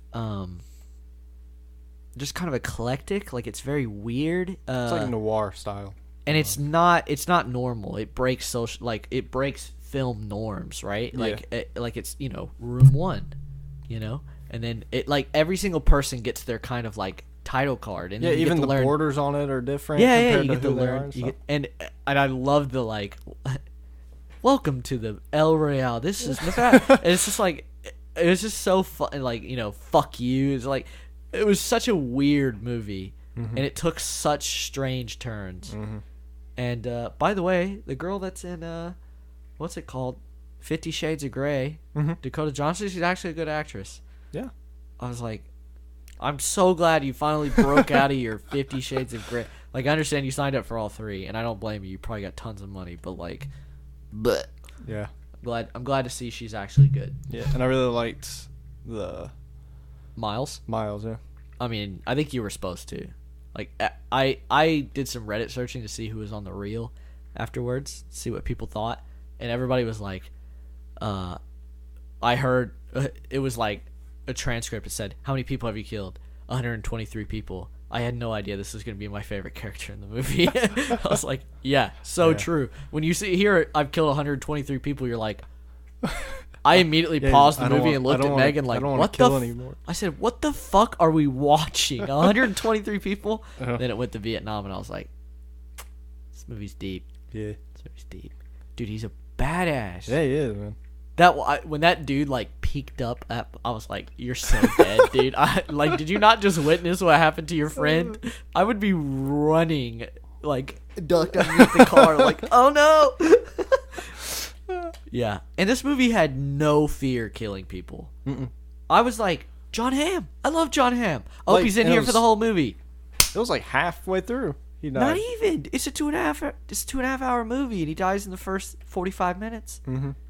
I love these are my accoutrements.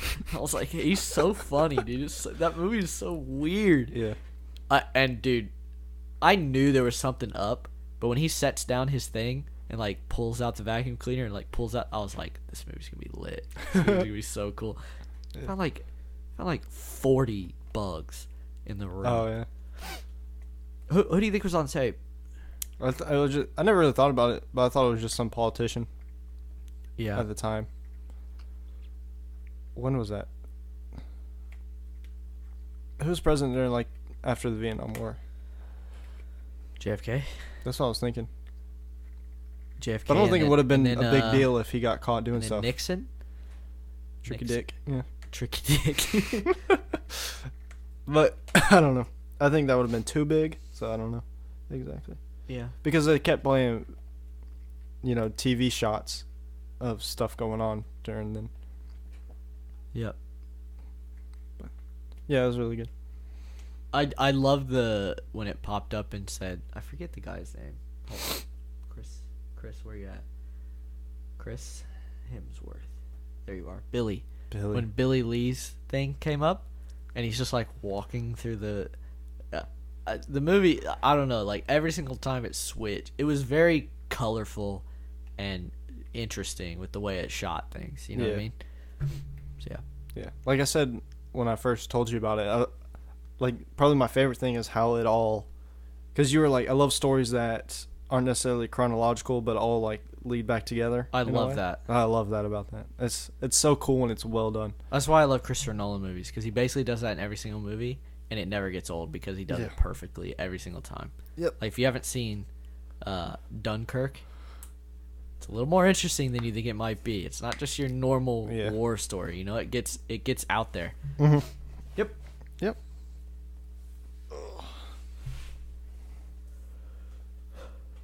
By the way, totally thought Miles was dead. Like when he shows back up. Oh, right. After when both of the girls have him like tied in the he gets main shot lobby. basically. Yeah, I thought he was dead because he gets shot and then it goes to the pastor, right? Yeah. Who's not actually a pastor, but it goes to Jeff Jeff Bridges' character, and then you stick with Jeff Bridges' character and the black lady for like maybe 15-20 minutes, and I'm like, okay, he's dead. Their stories kind of like intertwined. Yeah, and then you go and you learn about Billy, and you learn about Rose, and you learn about Emily, and you're just like going through all this, and then finally it comes back. You're like, Miles is alive? Last time I checked, he was like on the ground in the hallway, bleeding out of his face. Like, yeah, yeah. But it makes sense. It shows them behind the mirror when the thing, and then when John Hamm busts in, and then their point of view from the black lady's car view. You know, all that at once tying together. So good. Yeah, it was good. Yeah, that's all I got to say. Mm-hmm. Cool. Yep. Alrighty, brother. Yeah. So I got some quick questions for you. Yes, sir. So once I said earlier about the Cristiano Ronaldo, of course he does. Yeah. I want to ask you. Yeah. And we'll see if we agree or disagree on sport goats. Okay. All right. So we'll just do like the major sports real quick. Football. Tom Brady. Okay. Yeah, it's hard to. I mean, offensively, and like as a football player for a franchise, Tom Brady. Well, I mean, he's like the most winningest, and he's the embodiment of winning. Exactly. So, and I think I understand it's easy to classify quarterbacks as GOATs because they have the most impact on the game. Yeah. And I think there are other players that are amazing. Mm-hmm. It's just quarterbacks have the most impact, and it's obvious because one quarterback now has as many rings as the best franchise. Okay? Yeah. So, ridiculous. Okay. Yeah, that's really hard for us to say because he got one of those over us. I mean, he's just the best, dude. He's nuts. All right, basketball. LeBron James. Ooh. Because he's not – I know he's not the most winningest, okay?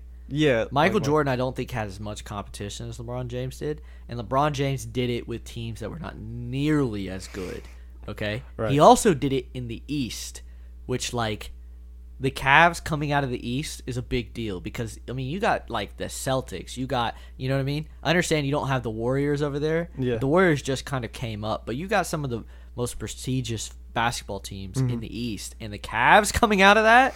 Like, what do you mean? The Cavs, right. I mean, it's obvious he's so good. Yeah. He fucking left, and they're now the second worst team in the NBA. Yeah. Like, also, LeBron he's the fourth all-time scorer. Yes. And he's also in the top 10 of assists. Like, no NBA player will ever do that. No. By the way. And I think he still has enough time, if he stays healthy, to become number one scorer. Oh, yeah. He's only... I mean, he's a ways away because I think it's thousands. Isn't it Abdul-Jabbar is number one? And he's like 37,000 points. Yeah, well, I mean, you know, when you're average like 40 points a game. Yeah, and listen, LeBron, he may not be like... He is clutch. He may not be the most clutch. Not as clutch as He Michael may not Jordan. be the best defensive player. He may not be the best this. But, like, the things he's done in his career and the way he carries himself is just better than any... I mean, he's an amazing person, right? Like, he's a good father. He's married to the same woman great businessman. Donates to charities. He helps cities wherever he goes, right? Mm-hmm.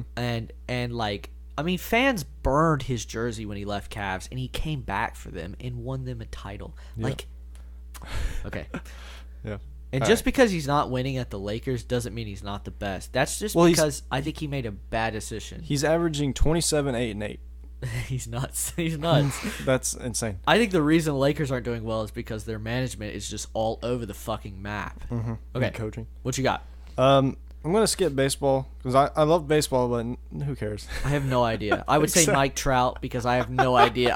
I know like 6 baseball players. Exactly. So no, probably A-Rod, but that's just like ugh. Yeah.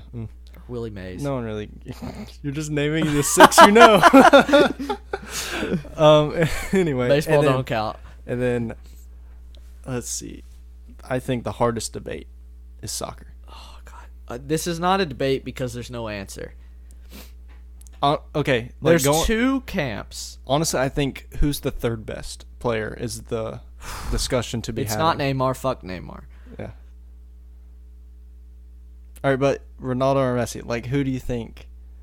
Okay, let me explain my reasoning. Okay, that's why I asked. Messi is and always will be the most impressive and the best skilled soccer player of all time. No one has ever come close to anything he's able to do with the ball on the field. Yeah. Now, Ronaldo is a fucking freak of nature, and he wins everything. And if I want someone on my team, it's Ronaldo. Yeah. It is. If I want to play with somebody, sign Messi up. Yeah. You know what I mean? Ronaldo literally scored a hat trick today. Exactly. To make Juventus advance through. They were down 2-0 on aggregate, and he scores a hat trick to it's nuts. Put them through. And he's just a freak, and he's the perfect athlete. I think he's the best athlete that's ever lived. Like, he never stops improving himself. Right. You know what I mean? And but Messi is just God-given talent, and there's just no one. Well, see, the thing is, like, I personally like Ronaldo better. I don't know if he's necessarily better. Okay. Like, I prefer just Ronaldo. It's just, like, his play style and stuff I just enjoy. But, no, okay. But, like, I don't believe there's a way to stop Messi. No, there's not. So. If I prefer watching Messi. Yeah, exactly. Because when he gets the ball, I just get giddy. Like, yeah. I don't know what it is, but, like, my parents... I've watched a lot of World Cup with my parents. I don't know why. I'm always on a trip with my parents, whatever, and they understand it's like a big deal to me, so they let me watch it. Yeah. You know what I mean?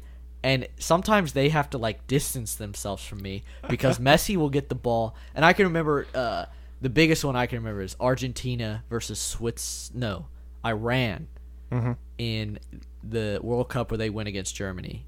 Okay? 2014? Yes. And this was to get them through to the next stage of the knockouts, right? Yeah. And they were, for some reason, they couldn't score. They just couldn't do it, right? And the commentators were like, Messi this, Messi that, Messi this, Messi that. My man just turns 94th minute on his left foot, and Messi is not known for screamers, okay? Right. Outside the box, fucking rips it, top corner, and I literally, we were in like a bar or something, I was like, oh my, I like screamed, I was like, what the fuck? And everyone just looking at me like, that wasn't even that cool of a goal. I was like, I don't think you fucking understand. I know. The man just put the team on his back. You are witnessing greatness. You're witnessing a 94th minute. Do you understand the stress? Like, you're about to lose to what is not even that good of a team, right? Like, in you're the gods of football. You're Argentina. If you go out to Iran, you will be criticized for the rest of your life. Exactly. You know? And it's just like, dude, he's just nuts. He just bangs it. And then, I mean, the things he's done from Barcelona is ridiculous. Like the hat trick to beat Real Madrid in the El Clasico a few years ago. I mean, you were there when that happened. I was fucking losing it. I was like, I will never forget that day. It's just it's redonkulous. Yeah. And then the he didn't score that many, but he was very vital in the 5-1 PSG comeback. Yeah. To move on in the Champions League. It's like, oh my God, he's nuts to watch. But then you got Ronaldo, and he's just like, he gets the ball, and you're like, better watch out. Well, I mean, like, he can run past you, he can run through you, he can shoot around you, he can shoot from anywhere. Yeah, watch out. He's got like a 4-foot vertical. So that's the other thing about Messi is Messi's going to try to get as close to goal as possible. But you just can't That's what Stop him Messi from does. getting He there. plays the odds, right? Mm-hmm. He keeps the ball at his feet until the odds of him scoring are like 4 out of 5. You know what I Right. mean? Where literally the margin of him missing means that he fucked up, which he doesn't do. You know? Uh-huh. He just takes everybody out of the equation and walks the ball into the goal. Ronaldo, on the other hand, is like, I'm just going to hit it so hard nobody even knew what happened, and the net's going to be broken. And, you know, and the other thing about Ronaldo is just like, I've personally been attacked by Ronaldo. I mean, he fucking kicked us right out of the World Cup. Kicked our ass. I mean, again, same World Cup, 92nd minute, he gets the ball, flying down the side, puts his team on the back. He didn't score, but he basically did. He put it on a dude's head in the box like, brother, don't fuck this up. And he nailed it. And it's just like, oh, they're both just so good. So I can't tell you who's better. So Ronaldo is the greatest athlete of all time, and he's the most winning athlete of all time, and it's ridiculous what he can do. But Messi is the most stunning soccer player I've ever seen in my entire life. Right. All right, then who's the third best? Because 1 and 2 are locked up. Okay. All right, so there's a few ideas here. You got the obvious, like Suarez, right? But Suarez has dropped off in previous years. Yeah. And then you got some other ones, like a few years ago, Christian Bale would have been up there, but he's kind of fallen Christian off. Bale? Gareth? Sorry. I apologize. We're a movie podcast. Yeah. By the way, if you don't like movies, you should probably cut out about 6 minutes ago, or if you don't like sports. Man, Mbappe. I mean, Mbappe's nuts, but he's too young to really gather that much. Is he though? I mean, he's won a World Cup.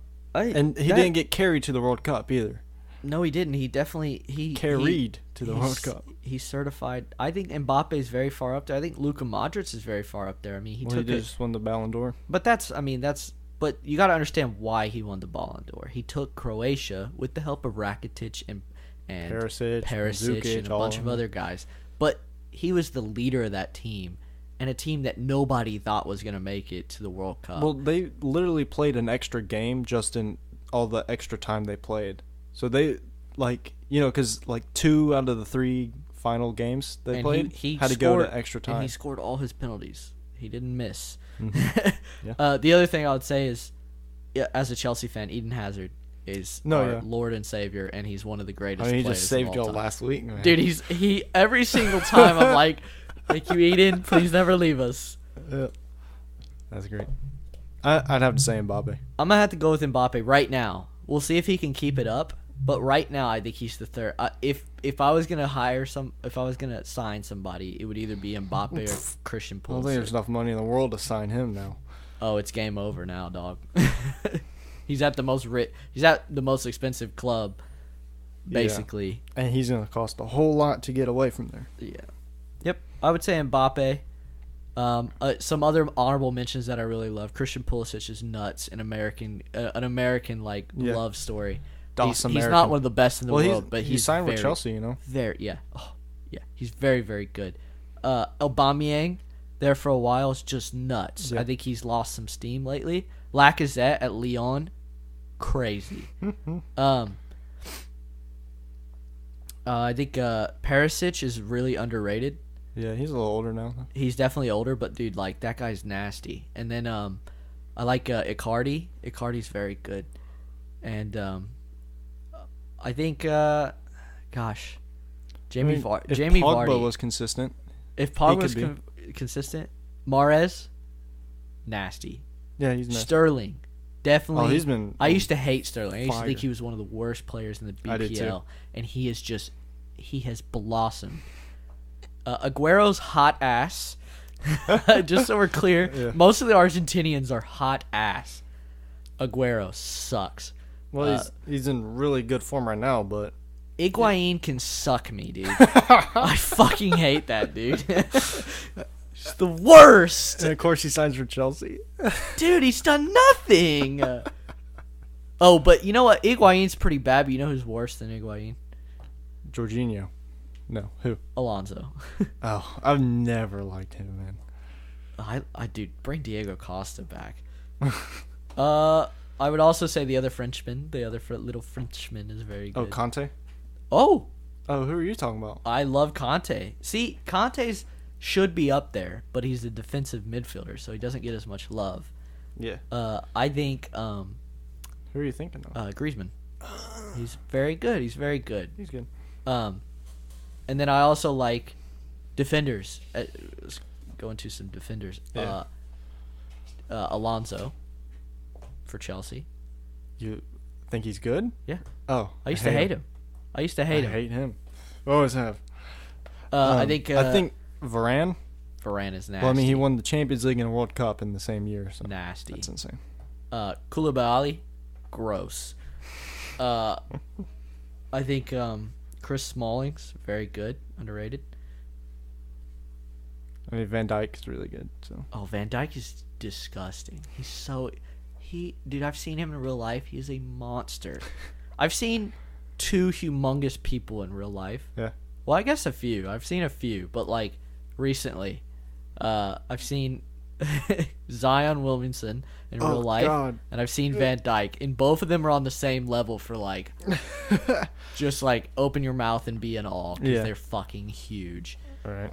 Zion is huge. He's like 6'7", almost 300 pounds. We went and sat. You know how you can like sneak around the stadium once you get in. Went and sat next to the tunnel where they go in. The man's head, 3/4 down the tunnel, is like, like his nose is just below the. I'm like, oh my! Next to Coach K looks like a little shrimp next to him. That reminds me, at work, me and my boss are the only Duke fans there. Oh God! So we got a lot of slack this past week because they lost to UNC. But it's. And I'm just like, it's fine. I mean, you got the number 1 and 2 draft pick probably for the NBA in one team, so. Who's a real winner? ACC tournament, brother. If we're all healthy, I cannot wait to slap that ass, dog. Oh, Virginia, you want to come back for part 3? Bitch. Yeah. UMBC bitches. All right, brother. Yeah, that's good. All right. I have our list. I have 2 options. I'm gonna let you pick. Okay. So it's, also next week we're doing How to Win Survivor. I'm excited. I am too. Actually. I'm gonna bring a lot of research, and I'm gonna question you on a bunch of stuff. Okay. Be like, in this situation, or right. what do you do at this? Well, dude, that's what I do when I watch Survivor. I sit there and go, "That was a horrible decision." Right. Like, what are they doing? All right. So we got. We'll figure out the numbers later, but it's either top tear jerking moments or tear jerk movies, or things we want to see in the next phase of Marvel. Let's hold that second one off for a little bit. That's what I was thinking too. Okay, perfect. So we're gonna do tear jerkers. Tear jerkers. Don't and know How the to Win number. Survivor. Yes. All right. Adios, brother. Oh, I was gonna say adios, jerk. Goodbye. Salud. Konnichiwa.